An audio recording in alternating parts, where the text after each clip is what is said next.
Lord. 2 Timothy 2వ అధ్యాయము. నా కుమారుడా, క్రీస్తు యేసునందున్న కృపచేత బలవంతుడవు కమ్ము. నీవు అనేక సాక్షుల ఎదుట నా వలన వినిన సంగతులను ఇతరులకును బోధించుటకు సామర్థ్యము గల నమ్మకమైన మనుషులకు అప్పగింపుము. క్రీస్తు యేసు యొక్క మంచి సైనికుల వలె నాతో కూడా శ్రమను అనుభవించుము.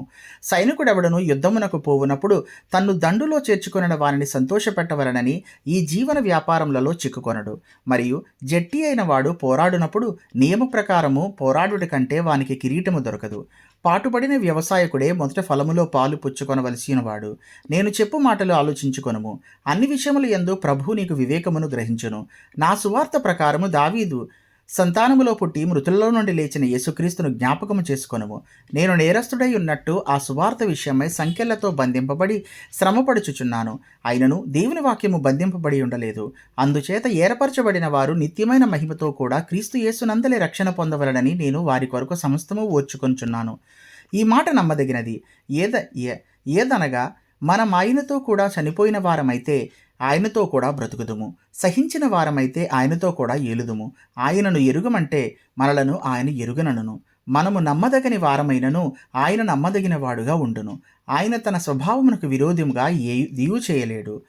వినువారిని చెరుపుటయ్య గాని మరి దేనికిని పనికిరాని మాటలను గూర్చి వాదము పెట్టుకొనవద్దని ప్రభు ఎదుట వారికి సాక్ష్యమిచ్చుచు ఈ సంగతులను వారికి జ్ఞాపకము చేయుము. దేవుని ఎదుట యోగ్యునిగాను సిగ్గుపడనక్కరలేని పనివానిగాను సత్యవాక్యమును సరిగా ఉపదేశించిన వానిగాను నిన్ను నీవే దేవునికి కనపరుచుకొనుటకు జాగ్రత్త పడుము. అపవిత్రమైన వట్టి మాటలకు విముఖుడవయుండుము. అట్టి మాటలాడువారు మరి ఎక్కువగా భక్తిహీనులగుదురు. కోరుకు పుండు ప్రాకినట్టు వారి మాటలు ప్రాకును. వారిలో హుమెనయును ఫిలేతును ఉన్నారు. వారు పునరుత్థానము గతించెనని చెప్పుచు సత్యము విషయము తప్పిపోయి కొందరి విశ్వాసమును చెరుపుచున్నారు. అయినను దేవుని యొక్క స్థిరమైన పునాది నిలకడగా ఉన్నది.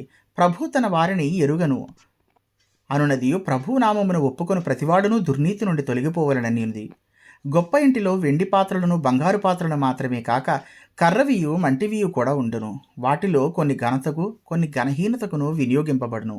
ఎవడైనను వీటిలో చేరక తన్ను తాను పవిత్రపరచుకుని ఎడల వాడు పరిశుద్ధపరచబడి యజమానుడు వాడుకొనుటకు అర్హమై ప్రతి సత్కార్యమునకు సిద్ధపరచబడి ఘనత నిమిత్తమైన పాత్ర అయి ఉండును.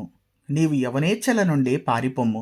పవిత్ర హృదయులై ప్రభువునకు ప్రార్థన చేయు వారితో కూడా నీతిని, విశ్వాసమును, ప్రేమను, సమాధానమును వెంటాడుము. నేర్పులేని మూడుల వితర్కములు జగడములను పుట్టించునని ఎరిగి అట్టి వాటిని విసర్జించుము. సత్య విషయమైన అనుభవ జ్ఞానము వారికి కలుగుటకై దేవుడు ఒకవేళ ఎదురాడు వారికి మారుమనసు దయచేయును. అందువలన సాతాను తన ఇష్టము చొప్పున చెరపట్టిన వీరు వాని యురిలో నుండి తప్పించుకొని మేలుకొనదరేమో అని ప్రభు యొక్క దాసుడు అట్టి వారిని సాత్వికముతో శిక్షించుచు జగడమాడక అందరి ఎడల సాధువుగాను బోధింప సమర్థుడుగాను కీడును సహించువాడుగాను ఉండవలెను. Thank you.